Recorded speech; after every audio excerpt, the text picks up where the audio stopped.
Sir మీరు ఇట్లున్నారు కానీ తప్పట్లేదు. హైడ్రా ఫాతిమా కాలేజ్ విషయంలో ముందుకు వెళ్ళేది అక్కడ చాలామంది చదువుకుంటున్నారు కాబట్టి పేద విద్యార్థులే ఉన్నారు కాబట్టి దాన్ని కూలగొట్టం అనే విధంగా ఒక ప్రెస్ నోట్ రిలీజ్ చేసింది. ఎట్లా చూస్తారు సార్? సో రంగనాథ్ అనేటువంటి ఒక ఐపీఎస్ ఆఫీసర్కి చట్టం ముందు అందరే సమానం అనేటువంటి విషయాన్ని మరిచిపోయి అదేదో మైనార్టీ కాలేజ్ కాబట్టి ఆడ స్టూడెంట్స్ ఉన్నారు కాబట్టి సుప్రీంకోర్టు అట్లా చెప్పలేదు. సుప్రీంకోర్టు ఏం చెప్పింది, చట్టం ఏం చెప్పింది అంటే చట్టం ముందు అందరూ సమానమనే చెప్పింది. కాబట్టి ఫాతిమా కాలేజ్ అయినా ఇంకో కాలేజ్ అయినా అక్బరుద్దీన్ అయినా అసదుద్దీన్ అయినా ఎవరి కాలేజ్ అయినా ఎట్టి పరిస్థితులలో ఎఫ్టీఎల్ పరిధిలో నిర్మించినటువంటి కాలేజీని కూలగొట్టాల్సిందే. ఒకవేళ ఆయనకి ఏమైనా ఇబ్బంది ఉంటే మేము న్యాయస్థానాలను ఆశ్రయిస్తాం. ఖచ్చితంగా కాలేజీ కూలగొట్టేంత వరదాకా భారతీయ జనతా పార్టీ పక్షాన పోరాడతాం.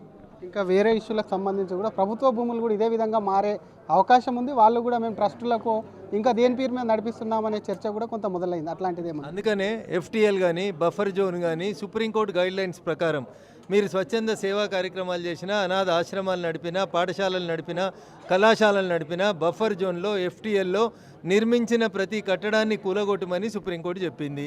మరి రంగనాథ్ గారు సుప్రీంకోర్టు మాట వింటాడా లేదా ఇంకేమైనా వింటాడా అనేది రంగనాథ్ గారు తేల్చుకోవాలి. దానికి ఇంకా ప్రెస్ నోట్లు రిలీజ్ చేసి ప్రజల్ని రెచ్చగొట్టే కార్యక్రమం చేయొద్దని నేను రంగనాథ్ గారికి ఈ సందర్భంగా సూచించదలుచుకున్నాను. Thank you sir. ఇది అసలు హైడ్రాకు సంబంధించి అందరికీ ఒకే విధంగా న్యాయం ఉంటుంది. సుప్రీంకోర్టు గైడ్ లైన్స్ కూడా ప్రత్యేకమైన పరిమితులు ఏమీ ఉండవు. ఎవరైనా సరే అటు ప్రభుత్వ స్థలాన్ని అయినా కుంటలు ఎవరు ఆక్రమించిన దాన్ని కూలగొట్టిందేనని చెప్పి కూడా సుప్రీంకోర్టు తీర్పు తెలుపుతుంది. కాబట్టి ఎందుకు అట్లా పక్షపాత వైఖరి కూడా అవలంబిస్తున్నారు? ఖచ్చితంగా కూడా ఫాతిమా కాలేజ్ కూల్చాల్సిందే, లేకపోతే తమ న్యాయస్థానాలను ఆశ్రమిస్తామని చెప్పి కూడా ఎంపీ రఘునందన్ రావు అంటున్నారు. అసలైన తొలి వెలుగు.